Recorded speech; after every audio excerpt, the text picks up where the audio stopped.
हम बाबा के इन महावाक्यों को ध्यान से सुने जो बाबा ने 26 जून 1969 के दिन उच्चारे थे। साकार रूप को अव्यक्त क्यों बनाया, इनके भी कई गुह्य रहस्य हैं। इसकी गहराई में जाना सागर के लहरों में नहाने नहीं लग जाना, लेकिन सागर के तले में जाना। फिर जो रत्न मिले वह ले आना। यह सोचना इनका गुह्य रहस्य ड्रामा में क्या नूंदा हुआ है। ऊपर कोई गुह्य रहस्य है, बिना रहस्य के तो कोई भी चलन हो ही नहीं सकती।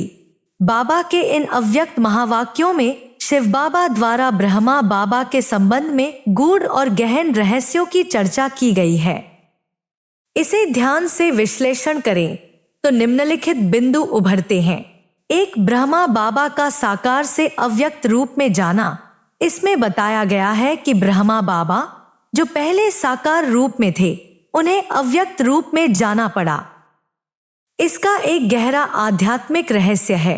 2, गूढ़ रहस्य को समझना। पाठ में यह कहा गया है कि हमें इन रहस्यों की सतह पर नहीं रुकना चाहिए, बल्कि उनकी गहराई में जाकर सत्य को समझना चाहिए। 3, सागर और रत्न का उदाहरण। ज्ञान को सागर के समान माना गया है और हमें केवल उसकी ऊपरी लहरों में रमने की बजाय उसके तल तक जाकर छिपे रत्नों, गूढ़ अर्थ को खोजना चाहिए। 4, ड्रामा में निहित रहस्य। यह संकेत दिया गया है कि ब्रह्मा बाबा का अव्यक्त होना एक पूर्व निर्धारित ड्रामा का भाग है, जिसमें गहरे रहस्य छिपे हैं। 5, कोई भी परिवर्तन रहस्य के बिना नहीं होता। यहाँ यह सिद्धांत दिया गया है कि इस विश्व नाटक ड्रामा में हर घटना के पीछे कोई गूढ़ कारण छिपा होता है और हमें उसे समझने का प्रयास करना चाहिए।